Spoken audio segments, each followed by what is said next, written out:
Hello, hello, hello. How are we doing today? This is Svava Brooks coming to you. We are talking about releasing your authentic self, working our ways through my... Hello, friends. Glad to be here with you today. Let's see if I can set this up without things falling apart. So how are we doing today?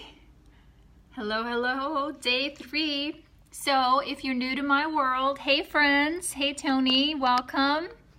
If you're new to my world, my name is Svava Brooks and I am a public speaker, instructor, facilitator, and abuse survivor coach. What I love to do is to help adult survivors that have been abused or traumatized as children to restore their body, mind, and spirits, and most importantly, to know and reconnect with their hearts and to know that they do have everything that they need to heal and restore, and we can live, learn to live wholeheartedly again. So my journey to this point here was I'm a survivor of child abuse myself and did not get the help I needed until I was an adult.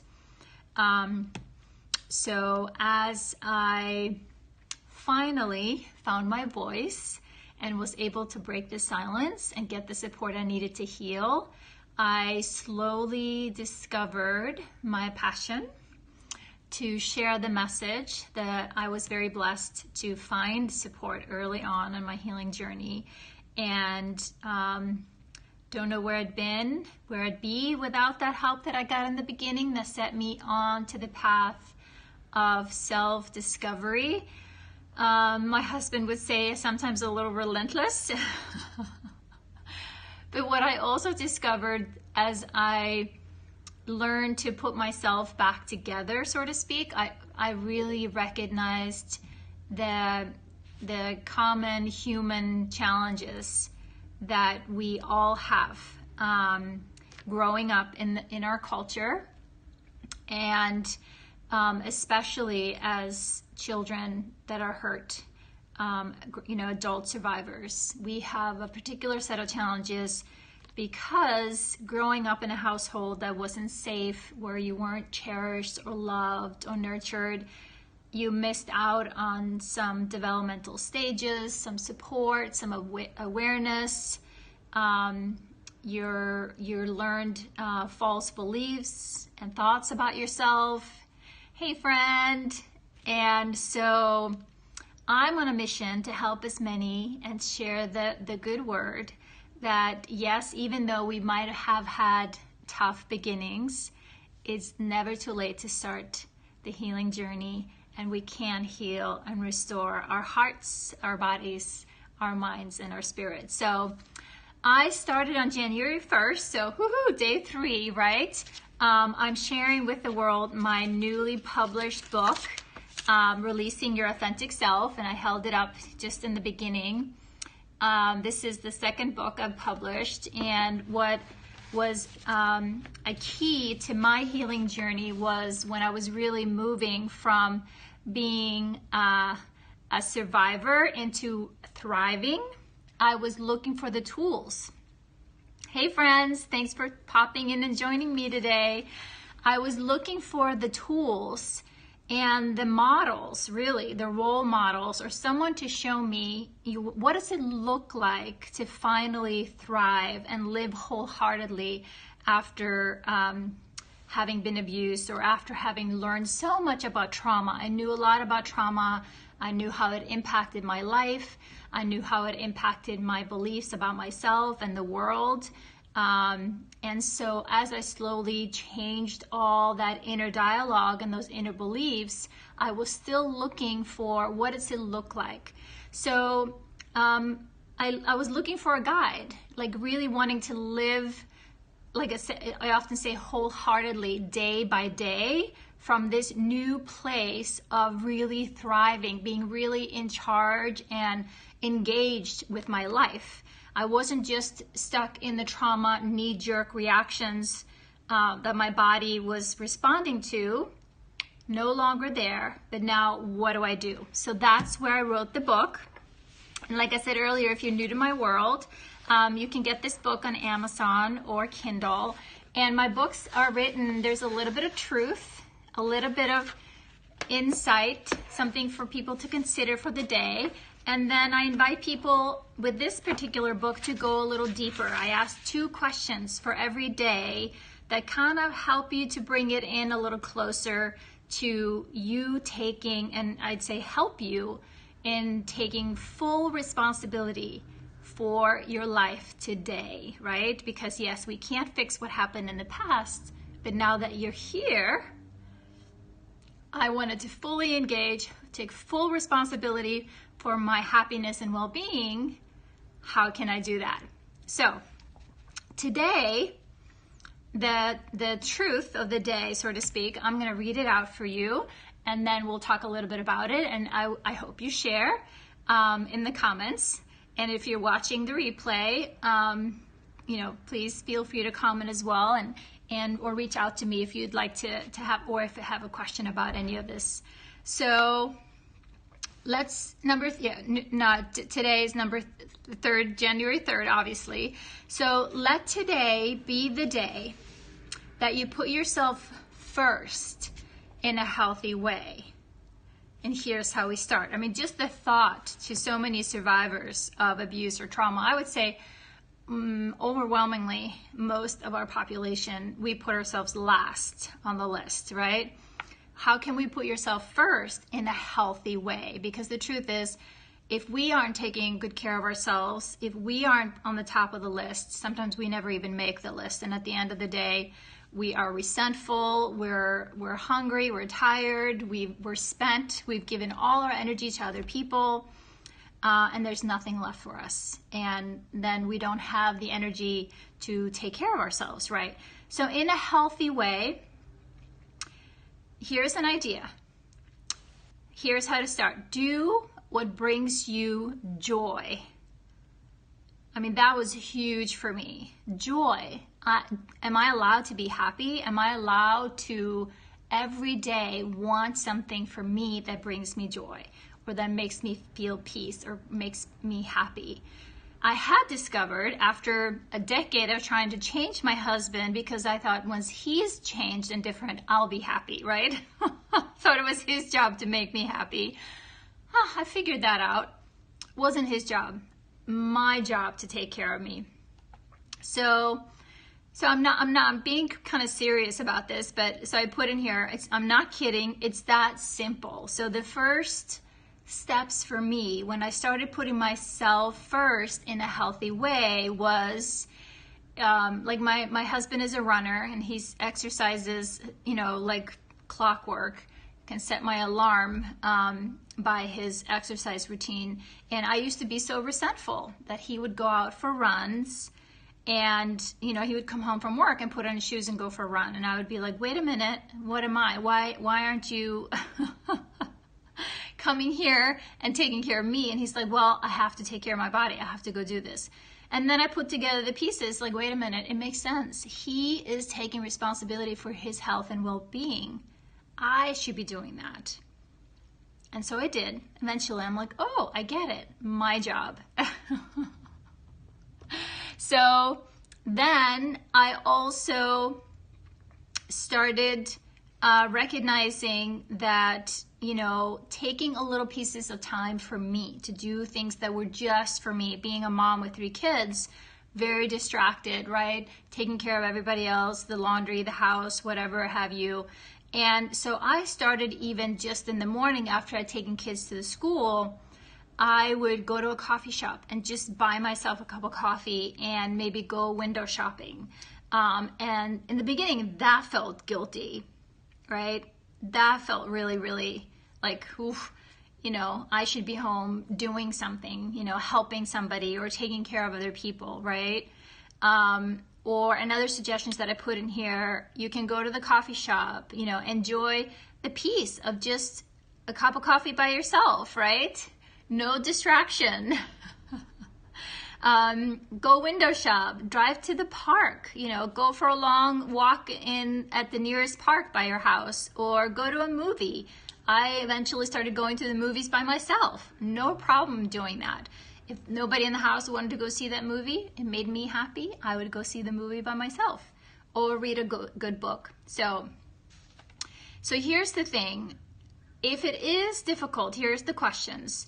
If it is difficult for you to put yourself first every day, what toxic thought is keeping you from doing that, right? There is something that's getting in the way, because that's what abuse and trauma does to us, right? It disconnects us from our bodies. It often puts us in a place of feeling bad about ourselves or not good enough or worthy, right? So there's some toxic thought that keeps feeding you that that you're not allowed to be a priority even in your own life, right? We are here to serve others. And that's often how we as children learn to get our needs met, but it's not serving us anymore. I'm gonna make sure this is not falling over. But still, we need to recognize and be very intentional of recognizing, why is this so hard on me? What is the inner critic, that voice inside of me that keeps me from making myself a priority? So let's see. And I wrote here, I had already journaled for myself around this today, that I used to think that I was not good enough, and also didn't even know. I continued for a long time to think that it was others people's, I would only be happy by something other people did, right? Today, if something happens that gives me joy or brings me happiness, it's a bonus, because in so many ways today, I know what brings me joy, and I know how to go do those things and take responsibility for bringing that joy and peace into my life every single day. So the second question of today that I asked, what do you want to do today to give yourself joy? So, and just before I came up here, I was down in my kitchen chatting with my husband and my daughter, and asking them what brings them joy. And my daughter was just getting off a phone with one of her best friends, and she's like, well, talking to my friend, they're planning a trip together for next year, and she was like, that brings me so much joy. I feel heard, validated, and we are planning something together because, together we have so much fun together. So that was giving her joy in that moment. So she already recognized this friendship is important to her. This friend, has a lot of joy around this friend. So together they're making an effort of creating more memories together as friends. And then I asked my husband, so honey, what's given you joy today? What have you done around creating joy today? And he wasn't feeling well this morning when he woke up. And I went and got him the ingredients for a vegetable soup, one of his favorite things to make, and he wasn't feeling well. He's the cook in the house, so full disclosure, he does most of the cooking, but I went to the store and I put together the basics, and then I came back again 30 minutes later, and I know he had added all the little things that he likes to add just his way, and he was like, well, having this soup now makes me feel better and gives me joy. Food gives him lots of joy. So those were little things that my family members around me just today, I was asking them, we need to be intentional about what gives us joy.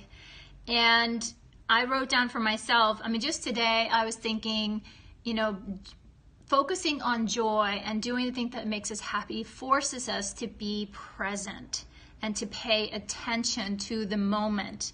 It's like we aren't joyful about something that we did yesterday. Yes, we can have good memories, but it's in the moment that joy is experienced. And that sometimes is hard for us as trauma survivors. We live in a very tense body, sometimes our bodies are still hanging on to old trauma, that it's not until we maybe learn to practice some mindfulness and pay attention to our body, recognize where we're holding tension in our body. It's very hard to feel joy when we're here, right? Or worried. So it's like it calls to our attention, what are the things, what are the habits that get in the way of me feeling present in this moment where I get to choose the perspective of what's happening right here, right now. And that's been my experience. The more I've practiced mindfulness and meditation and gratitude, is that it's actually like the smaller things that give me most pleasure and joy today, because I'm just present to them. Like even, doing the dishes, just, being mindful of the water on my hands, or, enjoying my pretty plates, or, it's those things, and going for walks. I'm kind of a routine person. I like my routine a lot. It's helped me a lot as a trauma survivors to have a certain routine. And my walking routine here in my neighborhood gives me a lot of joy. I mean, there are beautiful homes, there's beautiful flowers. I love trees, and I live in Portland, Oregon, and there's some amazing big trees in this area. So nature gives me so much joy. And more, because I'm present, I really pay attention to being in my body, like watching, seeing, and receiving the kind of the energy of nature, and that gives me so much joy. So I hope that is helpful to you and gives you a little insight that it's actually, we have to choose joy. We have to choose. And I was actually just looking at some notes that, joy is our emotional state, right? It's an emotional state that goes along with the mental state of, being curious, being creative, being flexible, being open-minded, being able to be at ease, and being able to focus and concentrate. And the physical manifestation of joy is, you're relaxed, your breathing is even, your heart rate is moderate, and your facial expressions are soft and open, right? Maybe even a smile on your face. And your social manifestation of joy is that you're attuned, you're open, you're engaged and curious perhaps about the person or what you're engaged with. Like I said, even just doing the dishes, and you're responsive, you're interactive, and you're patient to just being present in the moment. So I love sometimes to think about, how does the emotional manifestation of joy or anger or shame, how does that show up in all those other ways that we are as humans? Because we are multidimensional beings, and we need to think about our mental state, our physical, emotional, social states. So a little tidbit, and I had also looked up an article here that talked about kind of the science on the path to happiness. And so much about it is to open the mind to alternative ways of thinking about life. And I can certainly say, as a trauma survivor today, the things that I do now, helping other people talk about pretty hard things and feel some hard feelings, a lot of sadness, a lot of grief, a lot of hurt that a lot of people bring to me, and I sit with them and I create a space for them to talk through that. Hey Mel, but I also help them to gain some insight into, they can think a little differently about what happened to them. Yes, it was hard, it was painful because they were children, right? Hey friend, welcome. I'm glad you popped in here. I was just about to wrap it up. So good to see you. Ooh, I love those flowers. You brought me lots of joy. I was just talking about joy and how we can take responsibility for feeling joy in our lives. So are you feeling joyful today, my friend? Oh, keep them coming. I love those flowers. Pretty. Makes me happy. My husband tells me it's the old woman in me. Awesome. I love flower patterns and knitting and crocheting and all those things. I grew up with all that. Yeah, see, even my chair, my pretty chair that I bought for myself. I wanted something soft and nice to sit on and, you know, kind of a little bit of the centerpiece for my office. So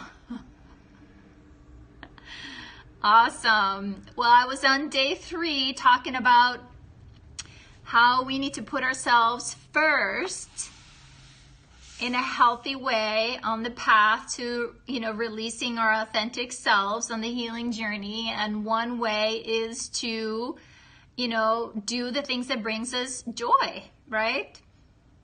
That's our job. It's not my husband's job, not my kid's job to make me happy or to bring me joy. It's my job.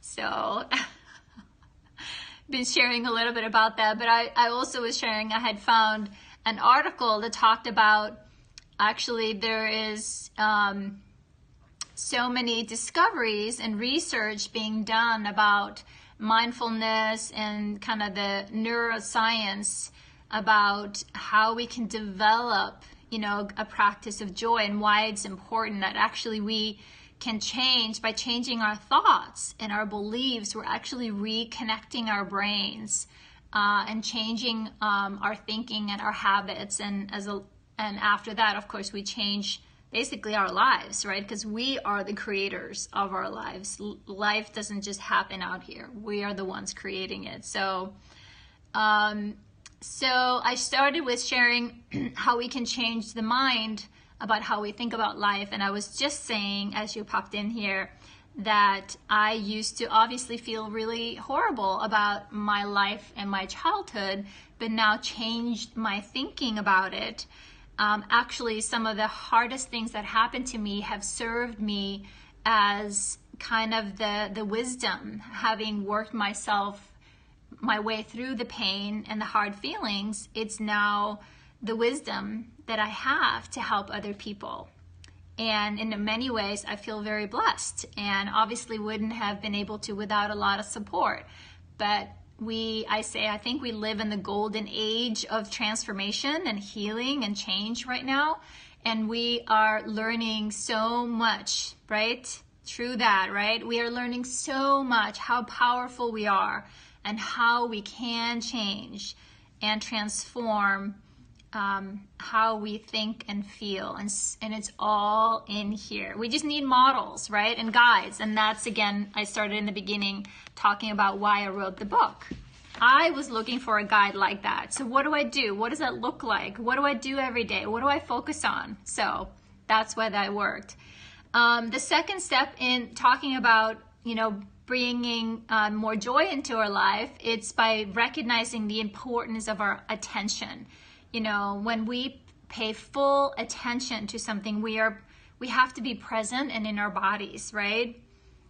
So, and like I was also saying, it's the more and more the simple things that bring me joy. Very, very the little things in life that, you know, bring me more and more pleasure and joy, and I enjoy doing. So, because focusing my attention on the present moment, right? It connects the mind and the heart and the body. And in that state, we are, you know, in a relaxed state. We're open, we're connected.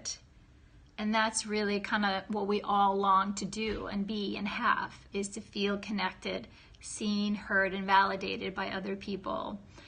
And the third step on this path is to uncover this habitual thinking and acting, which is often we are some of our habits, pretty much. And that's why, like I was saying earlier, what's really helped me learn to thrive as a survivor is that I like my habits, I like my routines, I like, having things certain ways, because I also know what works in my favor, what supports me to move forward, what supports me to be healthy. And I also know what will set me on the path of, not taking good care of my body, Svava, not being fully present and clear and focused on helping people. I mean, what I do for work calls for, my instrument is my body and my heart, that I have to be attuned and taken care of in a way that I can really help other people. So it's a responsibility for my clients as well. But I know what works for me. I know what habits have not worked in the past, and I know what works now. And I have to keep working on that. I have to plan my week and my days just to stay on that path. Exactly. Being in control of those thoughts. Exactly. To recognize where are they coming from. When that inner critic comes and criticizes you, or like, no, it's okay, you can skip the meditation today, or no, you don't have to finish, you said you were going to do something. No, don't worry about it. You don't have to do that, right? We keep our word, right? We do the best we can, right? Always course correcting, but recognizing, where are these thoughts coming from? Is this helpful? Exactly. Exactly. Are they coming from my little wounded little girl, like I talked about yesterday, my inner child who is hurt and expects other people to take care of her and wants other people to love her and wants other people to make her happy, right? And gets mad if other people get things that she wants, right? And no, it's like, no, I am here. I'm going to take care of you. It's not my hubby's job to make you happy. It's my job to make you happy. So we are going to go for that walk. We are going to do our yoga today. Yes, and we are going to skip the chocolate cake. We are going to have a bowl of salad. So it's I think being adulting is a full-time job, right?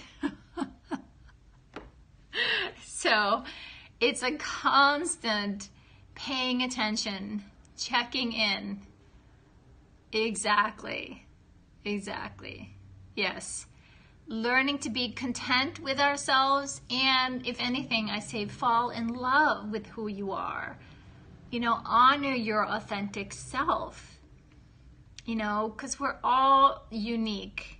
We're all gifts. And Mel, there's people on this planet that you hold the key for them to learn something magical about themselves, or a truth that your job is a blessing on this planet, to be a blessing for someone else. And I've been blessed with people that help me, and now I pay it forward the best I can, trying to be as authentic and true to my heart as I can and serve, right, for the greater good. So let's see. This is a long article, but the other thing that you were just saying, oh, you're welcome, is that inner, voice, paying attention. The fourth step is focusing on recognizing our judgmental thinking, and work on non-judgmental thinking and non-critical awareness, right? We are so hard on ourselves. We are constantly berating ourselves, like we're not good enough, or smart enough, or know enough, or whatever enough, right? And that's kind of the chase we're constantly on. And it's to stop for a minute. No, right here, right now, I'm good, thank you. I'm sorry that you just lost your cat. That's hard. I'm so sorry for your loss. Very sorry for your loss. Yes, I do hope you give yourself some time, some grace to just feel those feelings. That's hard. I have 2 kitty cats, Kevin and Penny, and we almost lost Kevin a few weeks ago, and oh, that was hard. No, I'm sorry, I cannot heal your cat. I'm sorry. I'm sorry. So, but I was gonna wrap it up here with this. Just thank you for tuning in. And Mel, sounds like you already have some of these awarenesses and some practices of paying attention to your inner critic, working on being kinder to yourself, and remember that you're a gift and a blessing. And, you know, yeah, exactly. Yes, trying to. That's what the journey is all about, right? Keep trying and keep doing, and we trip along the way, but we learn something new, right? Like I said, I've learned on the way what habits were getting in the way, so slowly shifting out those not so healthy habits for some better ones, and discover to, you know, doing a lot of these changes and growing with the self-compassion and kindness towards myself. Being kind towards myself, because, you know, for a lot of people that I support and you know, read my books, so many of us, we were so hard on ourselves, even more so than, I would say, regular people. I don't know if there's any such thing, but when you don't get the encouragement and love and support along the way as a child, you think that whatever is happening in your world is your fault, and you think you're bad. So we need to slowly shift that filter out for, nope, I'm a good person. Oh, thanks, Mel. Thank you so much. I'm glad you're enjoying it. That really warmed my heart. Just saying that, when you said that, I could feel my heart just warmed up. Makes my heart sing. It gives me joy, right?